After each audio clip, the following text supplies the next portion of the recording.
Hola, pues bienvenidos a este webinar. Vamos a respetar justo la puntualidad, entonces vamos a dar inicio. Primero que nada, muchísimas gracias por conectarse, gracias por estar aquí. Voy a presentar rapidísimo qué es Book para los que no nos conocen, porque sé que hay gente que ya se ha conectado a otros webinars, pero también veo gente nueva, entonces les voy a contar un poquito de Book antes de comenzar. Book es un software integral de gestión de personas. Y esto te permite centralizar todas las tareas de recursos humanos en un mismo lugar.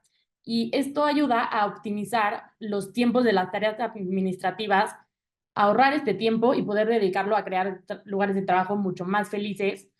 Somos una plataforma modular que al juntar todos los módulos se hace integral y depende muchísimo de las necesidades que tengan.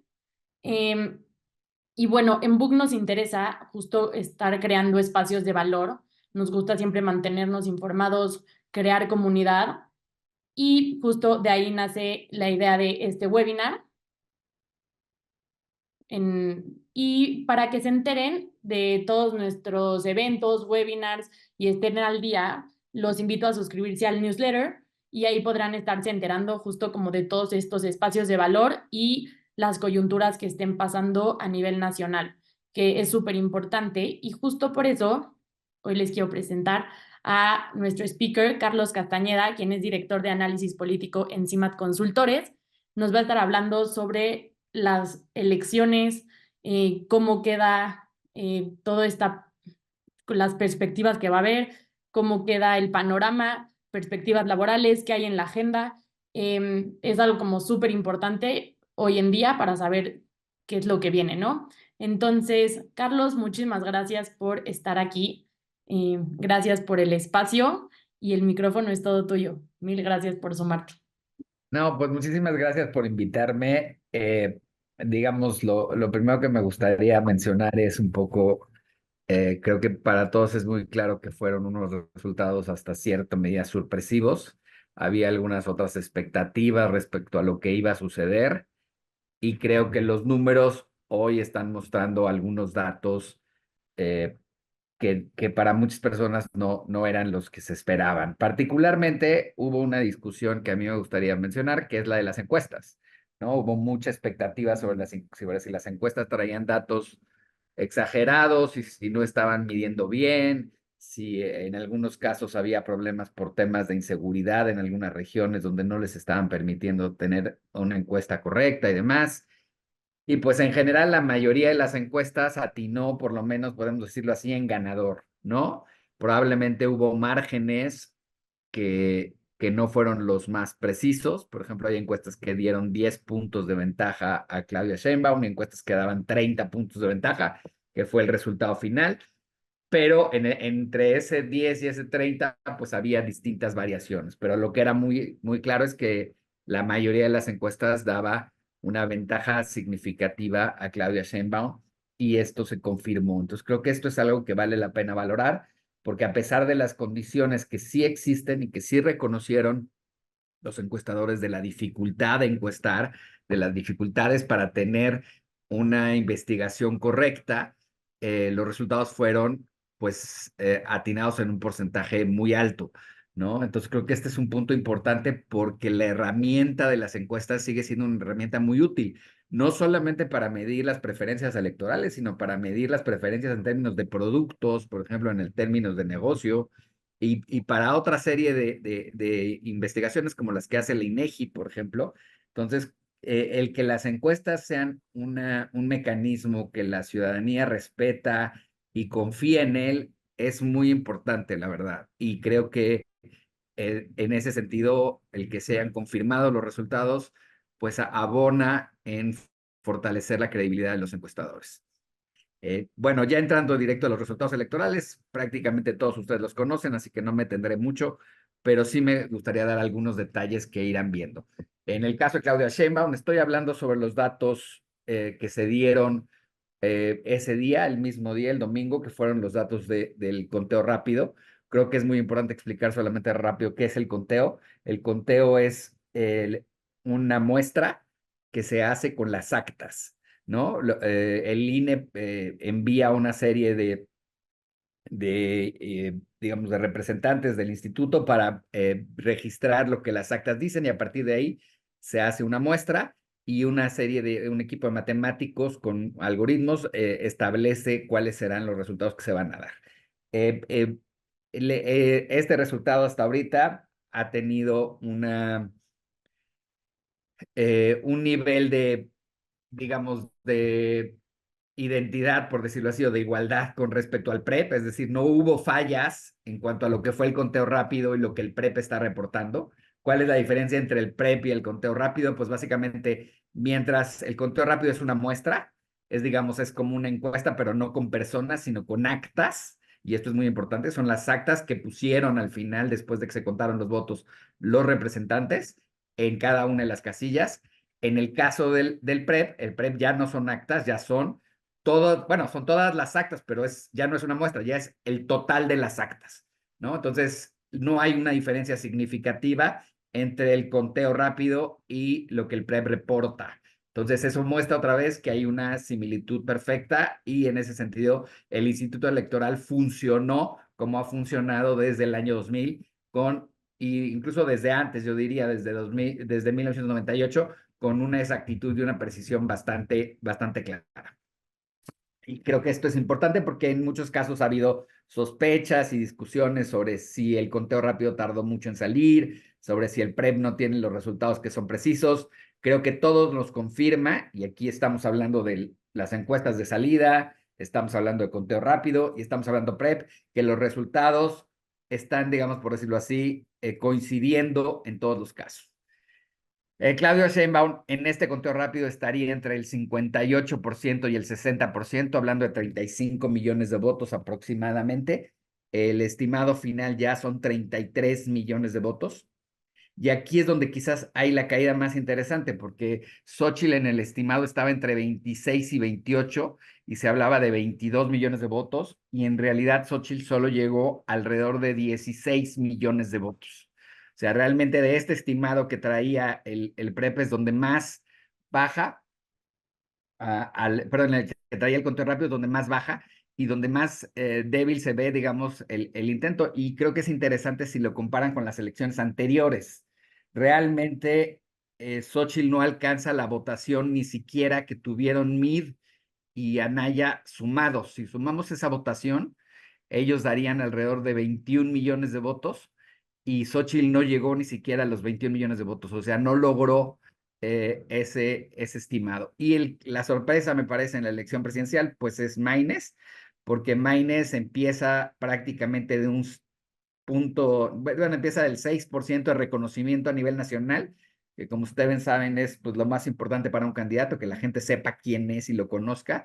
Pasa de ese 6% al principio de la elección, donde prácticamente una persona es conocida, a un 80% en conocimiento y logra alcanzar un 10% de la votación, lo cual es un éxito pues muy relevante para Movimiento Ciudadano, porque después de no haber podido lanzar como candidato a Samuel, que era un candidato que tenía muchísima más visibilidad y había tenido muchísimo más impacto, Maynes logra consolidarse y llevarle una cantidad de votos relevante, que aunque la gente puede decir, oye, pero ¿qué importa en la presidencia? Pues no significa nada, perdió y demás, esa fuerza. Sí, es verdad, pero si uno ve la Cámara de Diputados, ahí veremos cuál es significativamente la diferencia y cómo tiene un impacto muy relevante en la composición que va a tener Movimiento Ciudadano en el Congreso, ¿no? Si quieres, vamos a la siguiente. Vamos a ir estado por estado, me voy a ir muy rápido porque también conocen los datos. En el caso de Chiapas, pues aquí arrasa Morena, se lleva prácticamente todos los votos, gana Chiapas sin ningún problema, era algo que ya se esperaba. Tanto Chiapas como Tabasco son dos estados donde se esperaba que el resultado fuera muy importante. Y lo que yo quiero que se fijen es cómo la votación de Morena en todos los estados es muy fuerte. En todos los estados donde fue gobernador, Morena o gana la elección, prácticamente de 9 gana 7, y en las dos donde pierde, tiene una votación muy alta, que son Jalisco y Guanajuato, que son dos estados fundamentales. Hay 10 estados que son importantes en la elección y de esos 10 estados había 5 que eran relevantes, que era Ciudad de México, Veracruz, Puebla, Jalisco y Guanajuato. Esos 5 estados tienen padrones electorales muy altos. Y eso quiere decir básicamente que la votación de esos estados tenía un impacto nacional mucho más importante que la votación, por decir algo, de otros estados más pequeños, como puede ser Yucatán, que también ganó Morena, pero que el número de votantes ahí era menor. Al haber ganado prácticamente en todos estos casos, con excepción de Guanajuato y Jalisco, pero teniendo votaciones muy altas en Jalisco y en Guanajuato, Morena logra tener la mayor fortaleza y la mayor competitividad a nivel nacional. La que sigue. Otro estado donde fue muy competitivo fue Nuevo León. Ahorita me detendré en ese caso.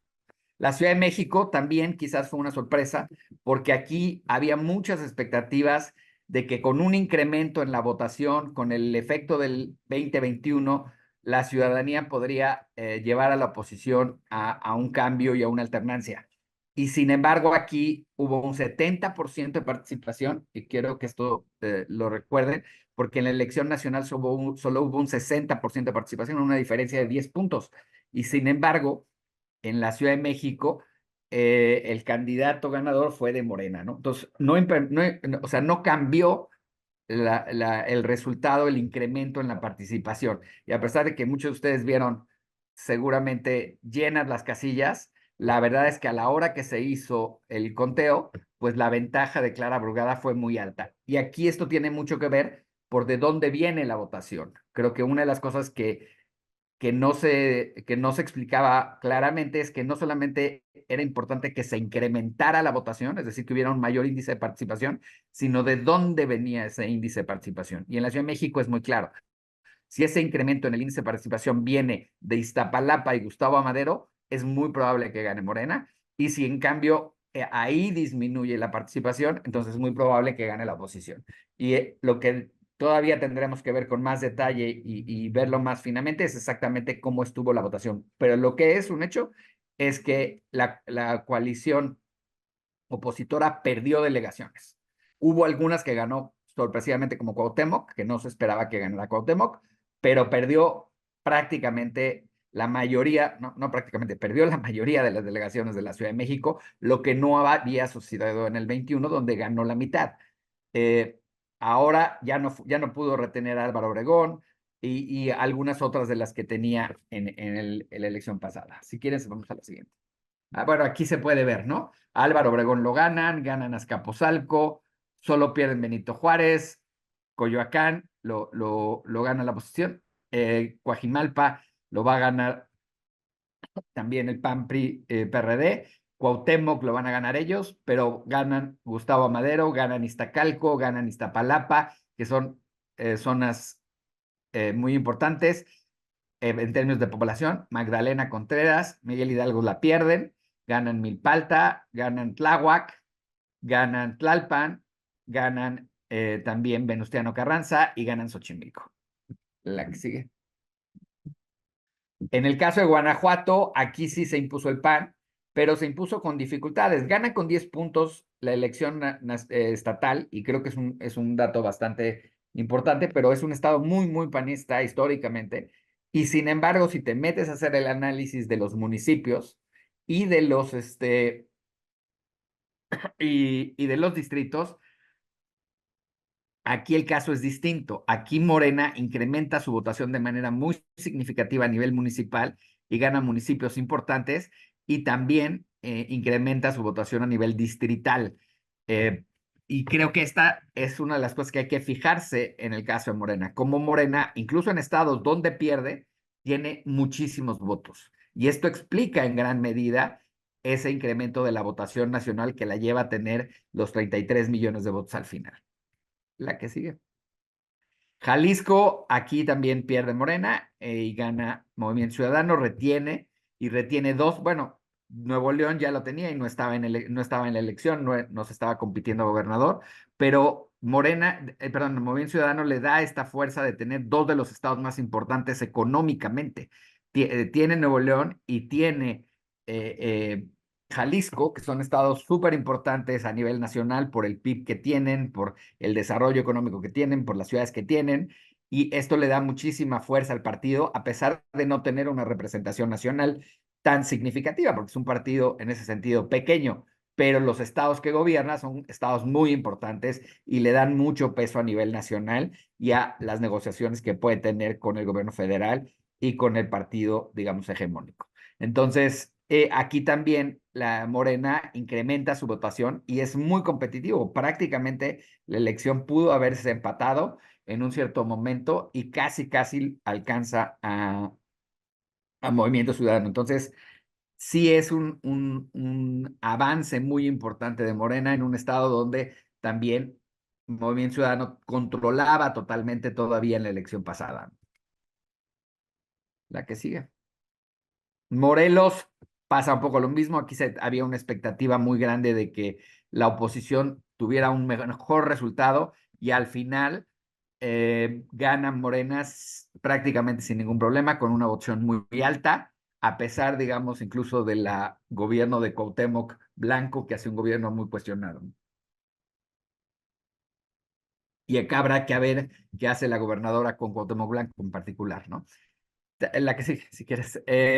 Puebla, aquí también, que es un estado otra vez de los estados importantes para el padrón, arrasa Morena, se lleva la ventaja muy alta, prácticamente tiene una ventaja casi igual a la que tiene Claudia frente a Xochitl, dobla completamente la elección y arrasa completamente a Alejandro Armenta, que también se esperaba una elección competida.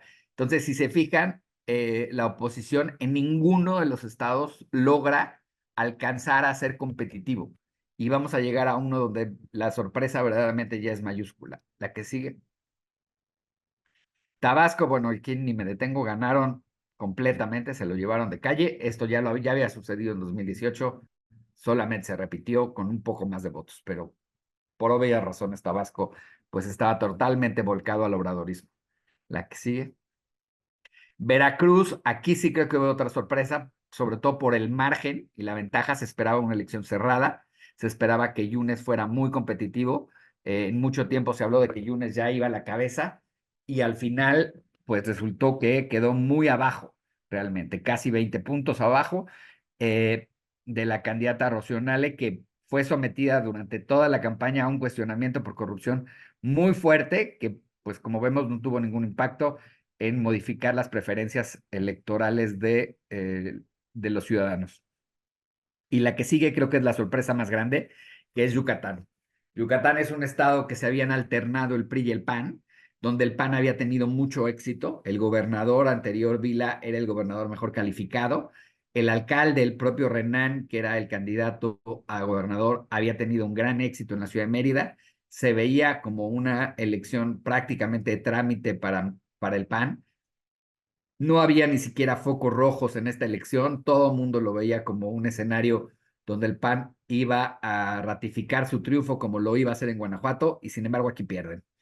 Pierden y no pierden con un porcentaje bajo, pierden con un porcentaje ya tendiendo hacia las altas, y es un golpe duro para el PAN el haber perdido con tan buenos resultados en el estado, y es un gran triunfo para Morena recuperar este territorio. Ganan con un candidato panista, eso es verdad, ¿no? Y ganan quizás habiendo consolidado, digamos, los apoyos de muchos grupos peristas del estado que les ayudaron a fortalecerse, ¿no? Entonces también aquí las alianzas, digamos, que hace Morena para poder sumar, le permiten recuperar este territorio y quedarse con él y darse un nuevo estado para la composición nacional. La que sigue.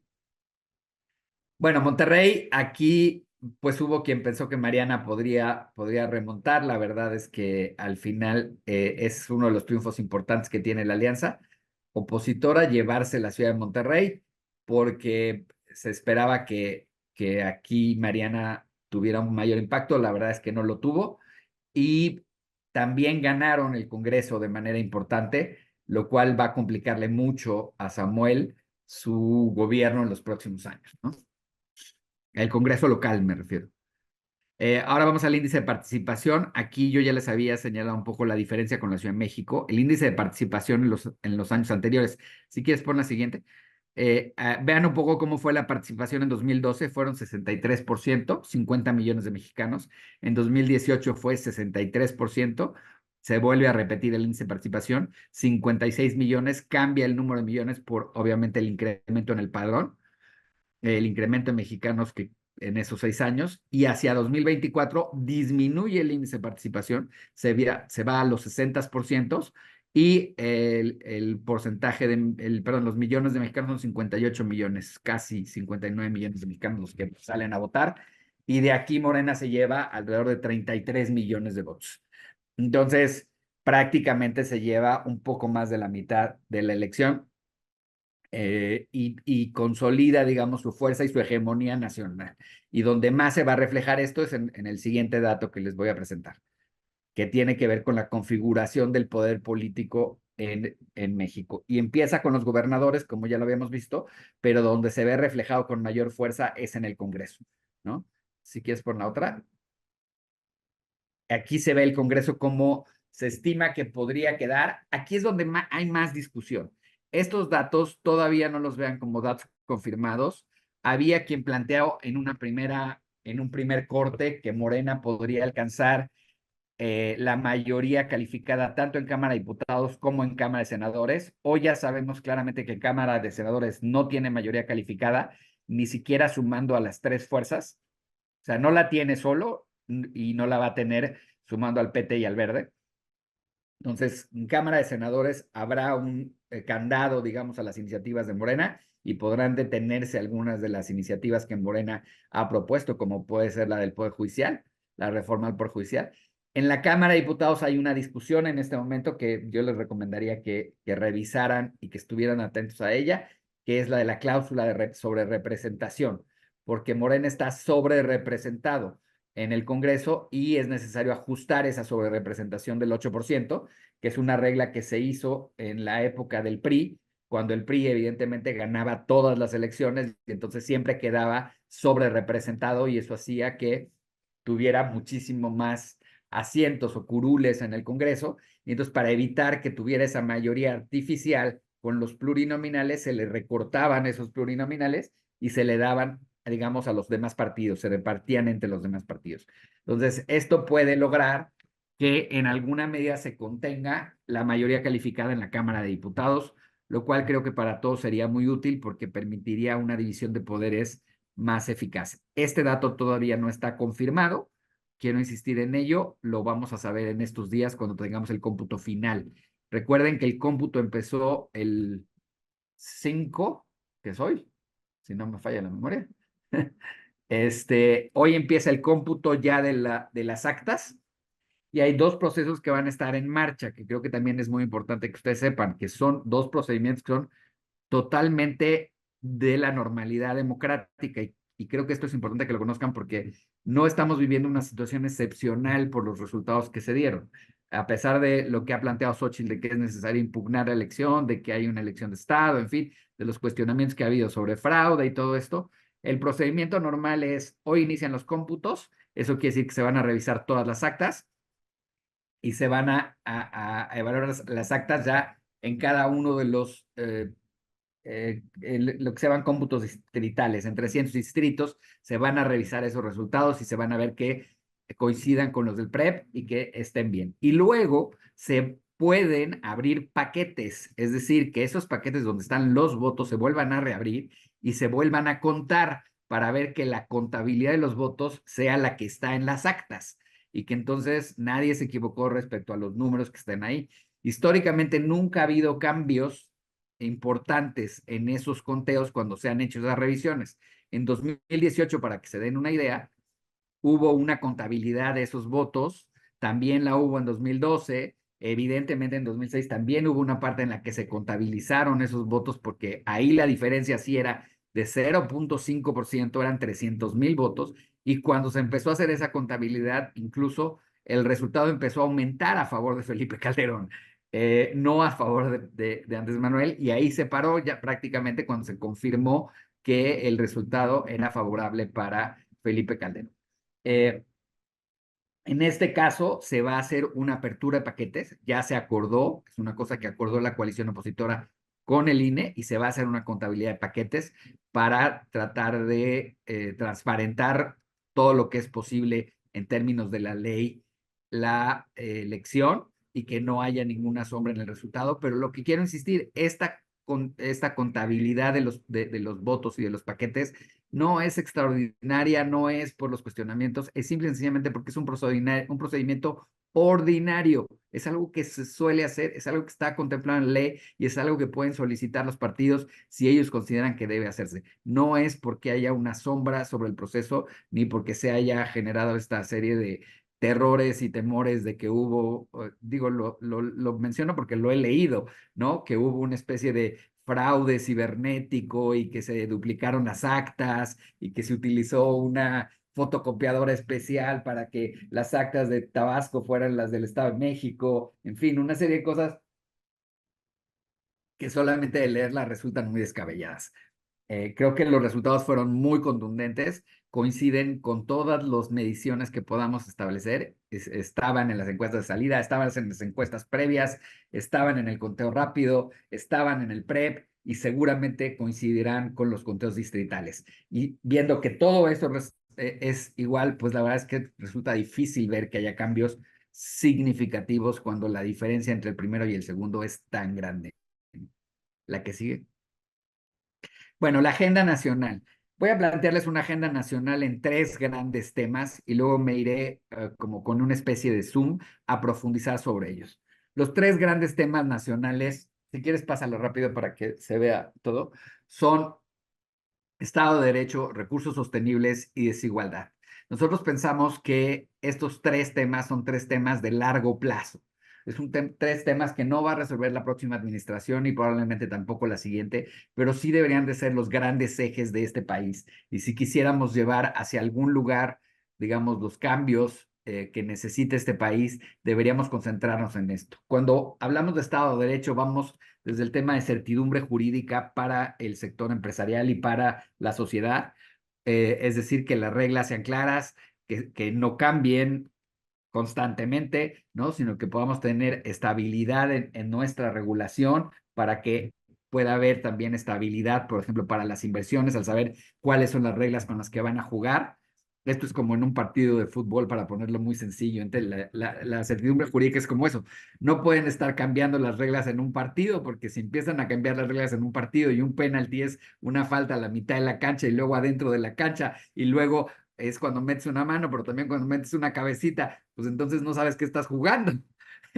Así pasa cuando las reglas no son claras o están cambiando constantemente. Necesitamos un Estado de Derecho que ponga las reglas desde un principio claras y se comprometa a no modificarlas. Pero también el Estado de Derecho implica que no haya impunidad. Es decir, el gran reto para México es no solamente el incremento de la violencia, sino esto que se ha discutido mucho y que algunos llaman la puerta giratoria, otros llaman la incapacidad de la policía para hacer investigación, otros ven las deficiencias muy graves de las fiscalías para siquiera poder hacer una carpeta de investigación correcta. Cuando nos enfrentamos al tema de la puerta giratoria, pues si lo vemos desde el punto de vista de la policía dice, pues yo ya detuve al criminal con una serie de delitos y quiero presentarlo y lo sueltan a los 3 días el juez porque dice que no se encuentran pruebas y bueno, el juez ¿qué te dice? Pues el juez te dice es que me presentaron una carpeta de investigación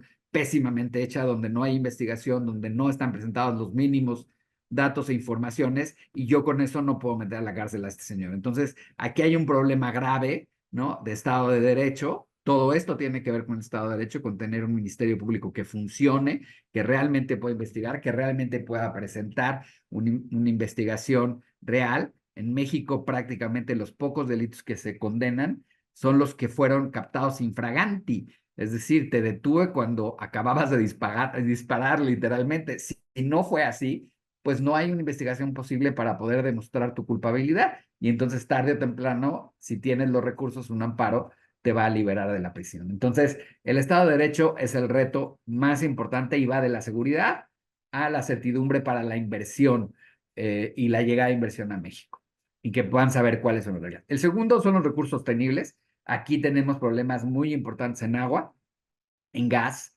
México no tiene capacidad de almacenar gas y esto es muy importante porque somos totalmente dependientes del estado de Texas y nosotros ya tuvimos un conflicto muy importante con Texas.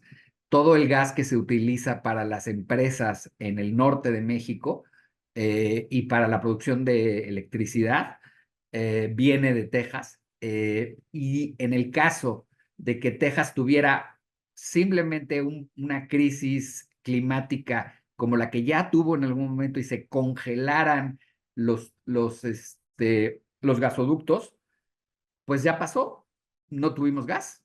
Semanas, si ustedes saben lo que significa para una empresa que no haya gas, o sea, es parar completamente las operaciones y el impacto económico que eso tiene es altísimo. Y México no tiene manera hoy de ser, de esto que en términos de la 4T se llama soberanía energética y en términos mundiales se llama seguridad energética, porque esto también pasó en Alemania, y déjenme contárselo en términos de Alemania para que me entiendan.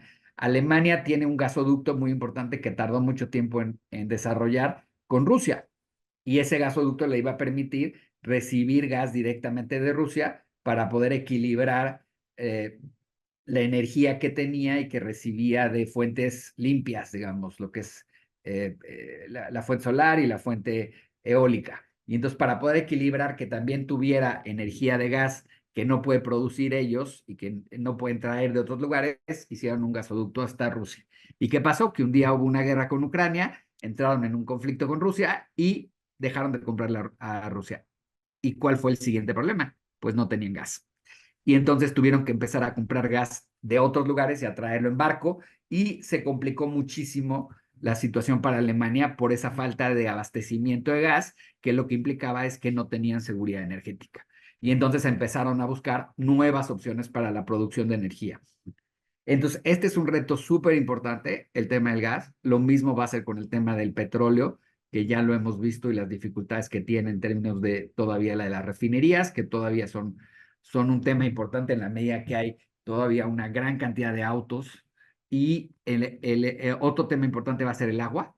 Es quizás yo creo que el reto más importante de la siguiente administración, cómo va a atender el tema del agua. Y de aquí empieza desde el tema de la legislación. Hay varios problemas con términos de legislación, pero también con el tema del cambio climático y las sequías. Y así como estos, pues está el tema del litio, el tema de la minería, que tiene una serie de recursos que son naturales y que tienen que tener una sostenibilidad, pero también está la reforestación, está también la protección de los animales, o sea, hay otra serie de temas que están ligados a los recursos naturales y que tienen que lograr su sostenibilidad en el tiempo para las próximas generaciones. Y va a ser un reto muy importante cuando no tienes capacidad de vigilar esos recursos. Hoy sabemos, por ejemplo, que la tala de árboles, por ejemplo, es un negocio de los grupos del crimen organizado y no tenemos ninguna herramienta para controlarla porque no tenemos Estado de Derecho y no tenemos capacidad de aplicar la ley. Tenemos una ley que evidentemente prohíbe que haya tala de árboles, pero ni siquiera podemos controlarla. Entonces, así como se roban la minería y se roban el oro, y se roban la plata de las grandes mineras, también se roban los árboles. Y esto no tiene un control mientras no podamos renovar los temas de seguridad. Y el siguiente es la desigualdad, que explica gran parte de lo que estamos viendo en términos de polarización y también en términos de los resultados electorales que vimos, ¿no? La gran desigualdad que tiene el país entre los más ricos y los más pobres es realmente muy significativa, pero no solamente en términos de pobreza. Aquí tenemos un grupo de pobreza que creo que va a ser muy atendido por Claudia Sheinbaum, que es el grupo de pobreza extrema, que es el grupo de personas que viven en hambre y que verdaderamente requiere una atención y que el gobierno de Andrés Manuel no lo atendió, simplemente no lo tomó en consideración. Es el grupo más difícil de atender porque está en las regiones más apartadas y requiere programas sociales urgentes para poder resolverlo, ¿no? El programa más famoso que se hizo sobre atención al hambre, pues es el de Lula, como ustedes saben, en Brasil, que se llamaba justamente así, que era una lucha contra el hambre, eh, y que también, pues, será uno de los retos más importantes para la siguiente administración. Otro de los puntos importantes, díganme si ya se me está acabando el tiempo, porque No, falta más bien, no te me preocupes. falta una lámina nada más. Es la desigualdad, por ejemplo, en lo que tiene que ver con la comunidad digital, el manejo digital. Hoy tenemos a gente que está haciendo cosas con inteligencia artificial, que conoce perfectamente cómo funciona todo ese universo y gente que no puede ni siquiera tener acceso a un teléfono, ¿no? Entonces, aquí hay una brecha digital que es enorme y que es otro problema muy importante para la sociedad mexicana. Así como hay una brecha educativa y hay una brecha económica en términos de desigualdad, hay una brecha digital. Y quizás si atacáramos esa brecha digital, podríamos resolver la brecha educativa y también en alguna medida la brecha económica, pero no estamos atendiendo ninguna de las tres. Entonces, aquí todavía falta mucho por hacer y mucho por invertir y los recursos del gobierno son muy limitados para llegar ahí. Entonces, el gran reto de la desigualdad pasa también por una reforma fiscal, que es uno de los grandes, es el gran elefante en la mesa, digamos, desde el gobierno de Fox. Fox fue el primero que lo puso en la mesa, lo llevó al Congreso y perdió. Perdió de una manera terrible esa reforma. Si esa reforma se hubiera aprobado en aquel momento, pues hoy estaríamos viviendo otro país, se los puedo asegurar. Y los responsables de que eso sucediera fueron los priistas, nomás para que se acuerden, los que no supieron.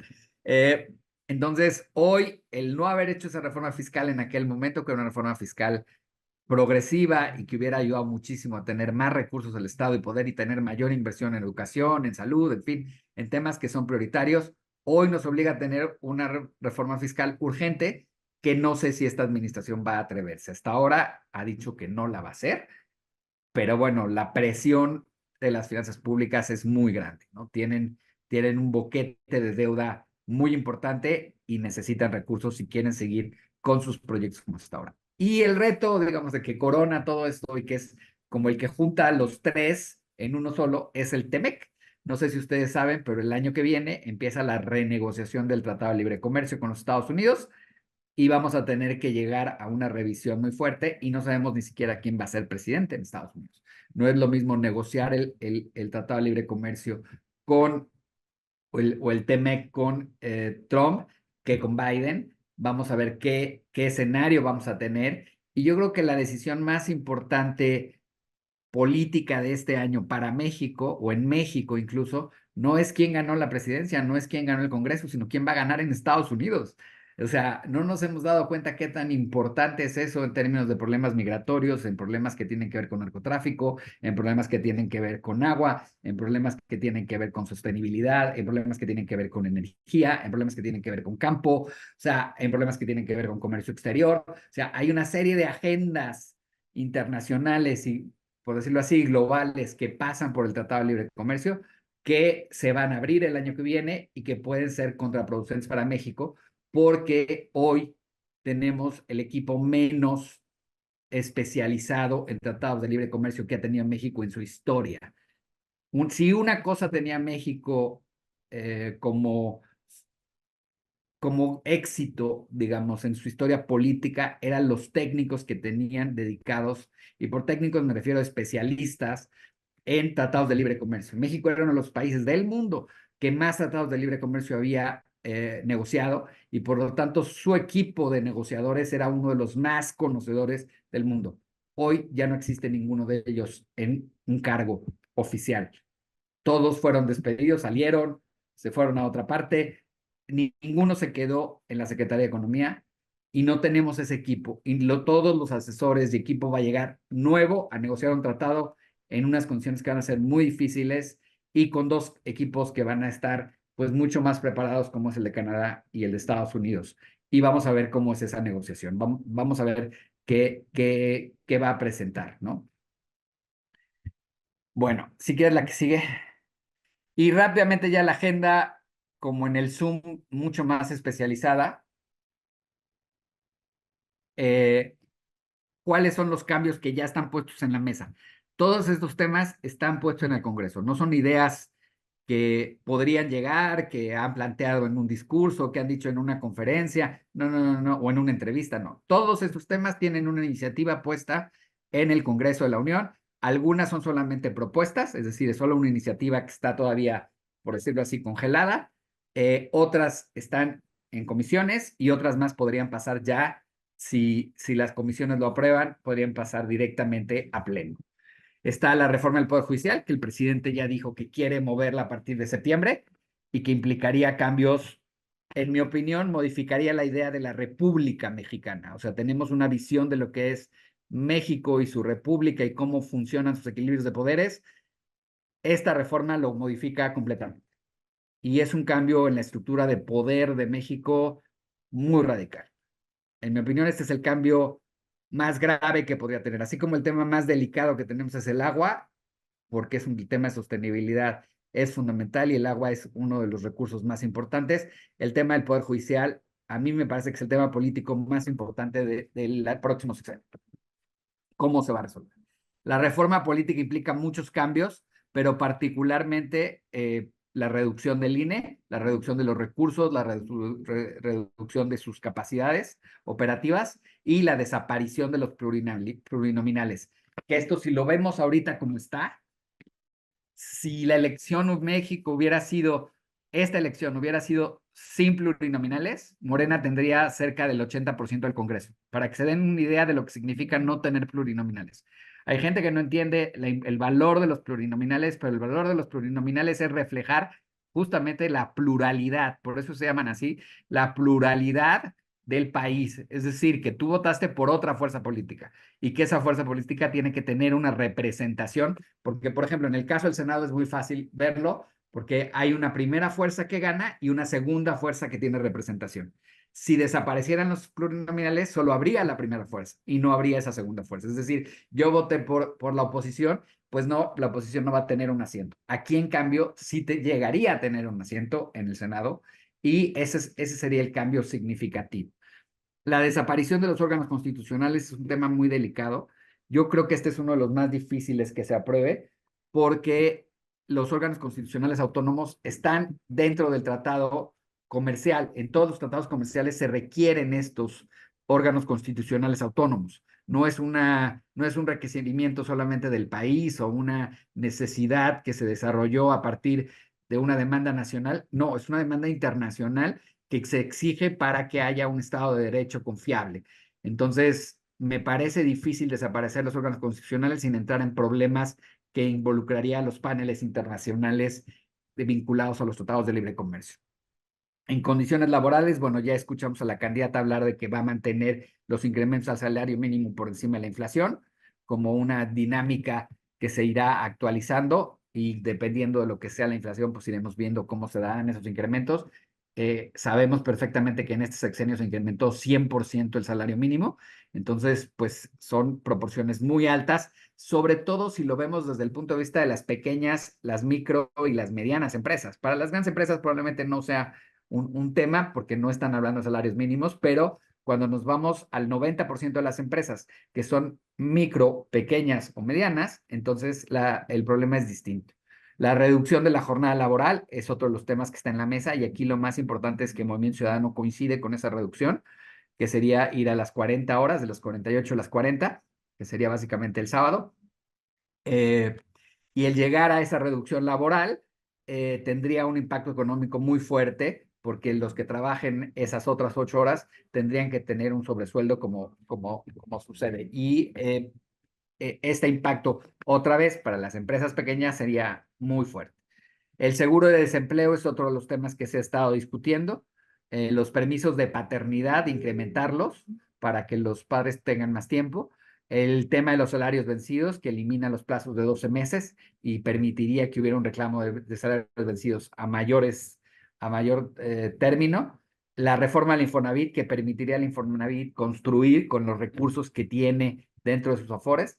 Y los derechos a los pueblos indígenas, que implicarían las consultas de los pueblos indígenas. Y aquí el problema más importante de esto indica que no conocemos exactamente el alcance de lo que va a significar eso de los pueblos indígenas que tienen que ver usos y costumbres.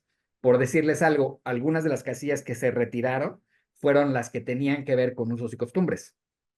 Los pueblos indígenas decidieron que no debería haber casillas en sus comunidades y entonces no se montaron casillas en esos lugares y el pueblo votó literalmente a mano alzada como es usos y costumbres y se puso los datos de esa forma. Entonces no hay ni voto libre ni voto secreto. Y esto es una afectación directa, pero es un respeto a los usos y costumbres de los pueblos. Por poner solo un ejemplo, hay otra serie de usos y costumbres que también se conoce que tienen que ver con los temas de género, con los temas de inclusión, que también afectan directamente a cierta parte de la comunidad y que tiene un impacto. Entonces, ¿cómo va a ser ese derecho de los pueblos indígenas? Va a ser importante también en términos de las tierras que les pertenecen y que podrían tener entrada en conflicto, por ejemplo, con ciertas empresas que están en zonas que pueden ser colindantes con zonas indígenas o que de hecho están dentro de zonas indígenas. En temas de sostenibilidad hay una ley general de aguas que está pendiente, que sobre todo se busca articular con otra serie de normas secundarias que tendrían que regularse. La ley de economía circular, que básicamente tiene que ver con el tema del manejo de los desechos y la reutilización o el reuso de esos desechos para mantenerlos dentro y no generar desperdicios, buscar el cero desperdicio. El etiquetado ecológico, que podría ser muy semejante al etiquetado que hoy tenemos de salud respecto a los productos, cuando los productos tienen material de desecho que pueda ser contaminante. ¿No? Por ejemplo, podríamos ver una botella que se puede reusar sin etiquetado, pero una botella que no se puede reusar con un etiquetado ecológico, y eso le daría una significación, digamos, claramente a ese producto como un producto más contaminante. La inspección ambiental, el incremento en multas, el incremento en vigilancias, el fortalecimiento de Profepa.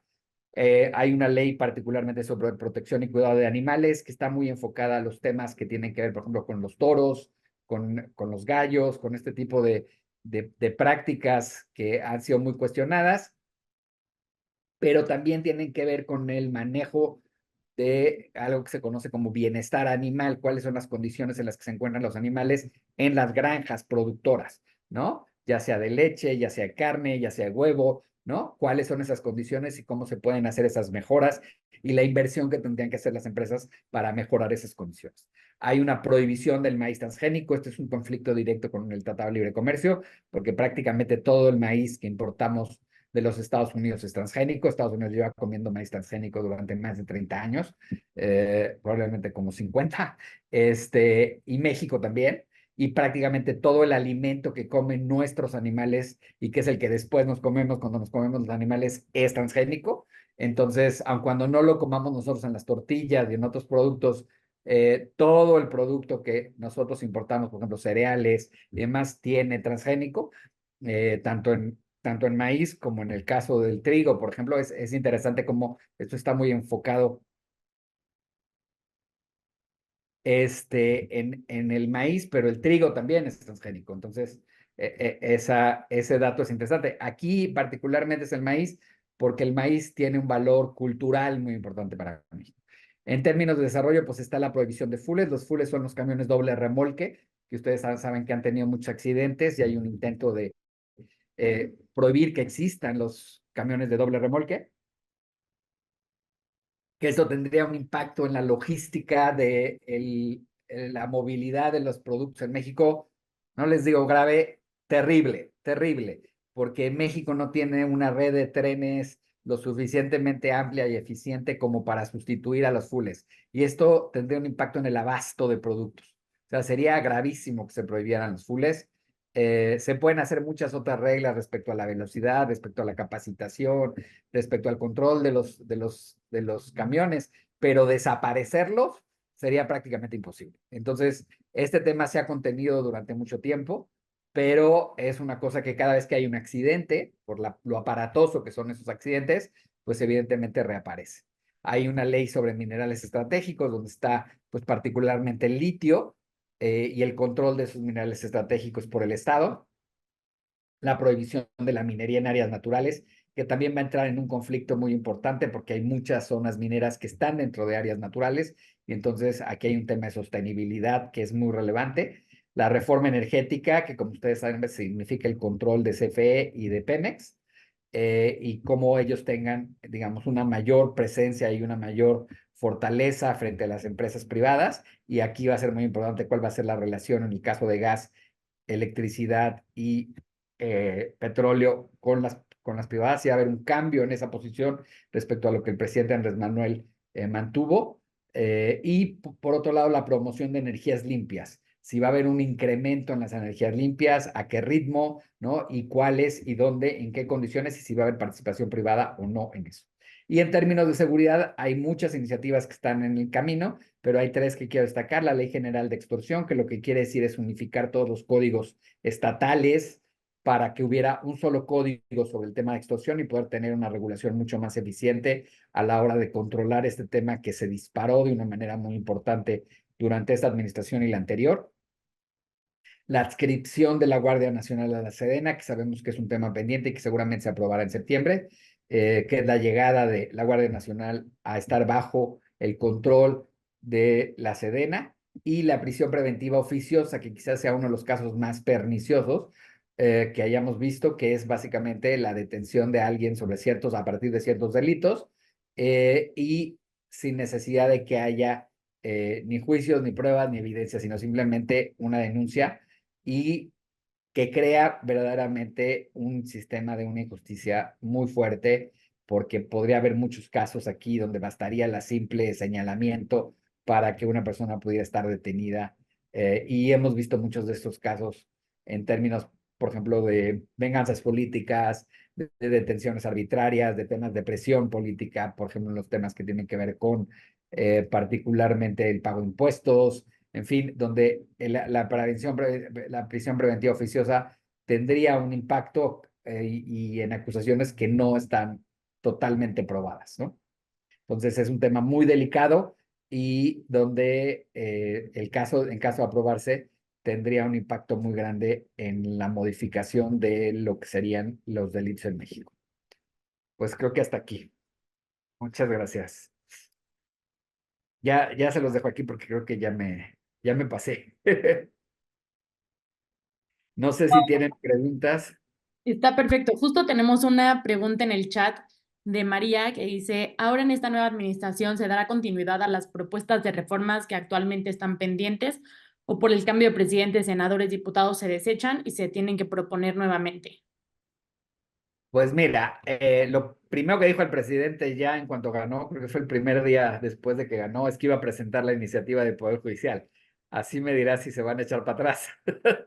O sea, yo creo que el presidente, viendo que tiene una mayoría de esas dimensiones que podría ser calificada, vamos a ver todavía eso, como les decía, no es seguro, pero por lo menos tiene una mayoría simple en el Congreso, podría intentar echar toda la carne al asador con algunas de las iniciativas. Yo tengo una duda al respecto de cuál va a ser la influencia de Claudia respecto a esas iniciativas. El presidente yo creo que las va a empujar y va a hacer una selección. Yo te diría que hay algunas que me parecen que son muy relevantes, como es la del agua, como es la del Poder Judicial, probablemente la de Sedena, la de que tiene que ver con la Guardia Nacional. Esas tres yo casi estoy seguro que las vas a ver en septiembre y probablemente podrían estar aprobándose en esos meses. La pregunta más importante tiene que ver con la del Poder Judicial, porque ahí tendríamos que ver si el presidente le da algún valor al hecho de la entrada de Claudia y le deja la posibilidad de que ella haga la negociación de esa iniciativa, o si él tiene el control de esa iniciativa. Y te voy a poner un ejemplo de cómo podría ser. Te voy a poner dos extremos. Si el presidente la controla al 100%, entonces él va a mandar la instrucción de que se apruebe, se va a aprobar en comisiones muy rápidamente y va a pasar rápidamente al pleno, y con un pleno con mayoría absoluta va a lograr la aprobación. Y va a ser algo de unas semanas. Si Claudia pudiera tener alguna intervención y Claudia no coincide con la idea de que se apruebe, porque eso tampoco sabemos todavía si ella coincide o no al 100%, ha sido muy prudente, sobre todo en la del Poder Judicial, de decir que bueno, que habría que tener más diálogo, que habría que revisar otras opciones. Ella ha sido mucho más prudente que el presidente con esta postura. Si esa posición se sostiene de Claudia, lo que podría suceder es que el Congreso abra, ya sea en la Cámara de Diputados o en la Cámara de Senadores, un parlamento abierto. Es decir, que se inicie una discusión pública con invitación a especialistas, invitación al Poder Judicial, invitación a una serie de académicos, en fin, que discutan esta iniciativa y entonces se le hagan modificaciones a la propuesta del presidente. Y entonces veamos una iniciativa que se va a discutir durante varios meses y probablemente no se apruebe ni siquiera en el primer periodo, sino quizás hasta el segundo periodo. Entonces, veríamos una posición mucho más flexible de la próxima presidenta. creo que sería muy bueno que la próxima presidenta mandara esa señal de que va a ser mucho más flexible que el presidente y no va a buscar avasallar con su voto de entrada con 3 o 4 iniciativas, ¿no? Pero creo que hay algunas que sí van a pasar. O sea, la Guardia Nacional no veo por qué no pasaría. O sea, es algo que le deben al ejército, es casi un favor que tienen que hacer y es algo que le resolvería al ejército muchas cosas y creo que Claudia no se va a poder oponer a esa iniciativa. Pero hay otras donde creo que Claudia puede ser mucho más flexible si quiere serlo, si va a mantener una posición y si el presidente la deja, porque va a haber una ventana de oportunidad para el presidente tener todavía el control del Congreso nuevo, que es de septiembre a octubre. En octubre ya no es presidente, pero de septiembre a octubre él todavía puede, por decirlo así, meter toda su presión a su Congreso y a sus legisladores, aun cuando sean nuevos, para que, por ser de su partido, voten las iniciativas que él está tratando de empujar. Entonces Oye, yo lo veo un Carlos, poco. y aquí me surge a mí la duda, por ejemplo, la iniciativa de las 40 horas o el aguinaldo, esas pasan a un segundo plano en esta administración. ¿Qué pasa con esas que estaban ahí como en el aire? Mira, lo que pasa con esas, yo creo que una parte de ellas se va a aprobar. Eh, lo que pasa es que yo creo que ahí el sector empresarial va a tratar de tener una mayor negociación, ¿no? Por ejemplo, yo creo que la semana de las 40 horas, por ejemplo, creo que el sector empresarial va a tratar de presionar mucho que se haga gradual, que no se aplique en todos los casos, o sea, que haya excepciones en el caso de las pequeñas y microempresas, o sea, que pudiera haber algunos márgenes para que el impacto sea mucho menor, digamos, pero hay 2 partidos que están de acuerdo con eso, o sea, todos los de Morena, o sea, la coalición de Morena, más Movimiento Ciudadano. Entonces, los votos los tienes. Si tú la quieres empujar, los votos los tienes. Y aquí otra vez la pregunta es, ¿qué tanto quieren avasallar con esas iniciativas y qué tanto quieren presentarse como negociadores?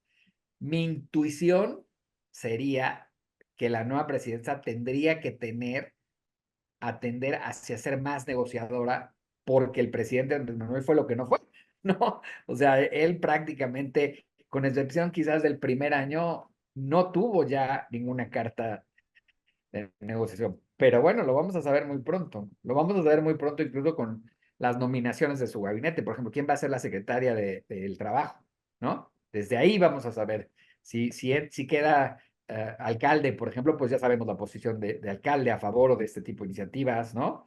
Si no queda alcalde, ¿quién puede quedar ahí? Ese va a ser un signo muy relevante. ¿Qué tan cercana es esa posición a Claudia? ¿No?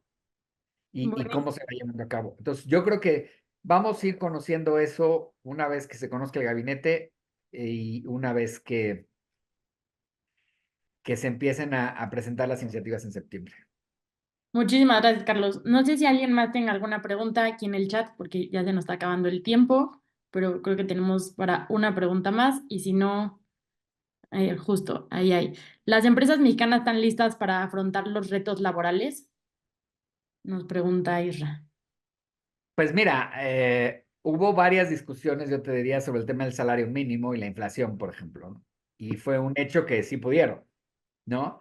O sea, sí pudieron incrementar el salario mínimo y no pegarle a la inflación de manera significativa. Yo te diría que hay otros que han sido más complicados, como las vacaciones, y donde hubo muchísima negociación sobre el tema de vacaciones. Ahí se logró cierta gradualidad, se hicieron ciertos ajustes a la iniciativa original, ¿no?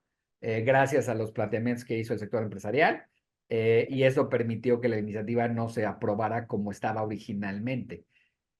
Yo sí creo que la carga de modificaciones en las condiciones laborales del último sexenio es muy grande y ha presionado muchísimo a las empresas. Y si continuara a este ritmo, podría ser muy fuerte para muchas de ellas en los siguientes años, ¿no?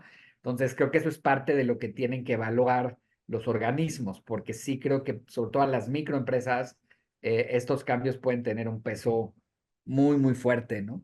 Y golpearlas de manera importante, ¿no? Entonces, eso es lo que yo creo que el sector privado va a tener que poner el foco en lo que se llaman las pymes, ¿no? Y sobre ellas, en las micropymes y las pymes, para que sean sensibles esta nueva administración a que quien realmente están lastimando no es a las grandes empresas y a los grandes corporativos, sino a esas pequeñas empresas que pues le dan el empleo al 80-90% de la población, ¿no? Muchísimas gracias, Carlos, por tu respuesta. Y bueno, justo se nos acaba el tiempo, pero muchas gracias a todos por estar conectados. Carlos, qué buena ponencia, súper interesantes datos ahí nos dice Renata. Estoy completamente de acuerdo. Muchísimas gracias por darnos claridad de lo que viene. Y No, no sé si claridad, pero bueno. bueno, que se planteó el panorama. Es Tendremos una manera claridad. de decirlo. Muchísimas gracias, Carlos. Gracias a todos los conectados y nos vemos en el siguiente. Hasta luego. Hasta luego. Gracias a ustedes.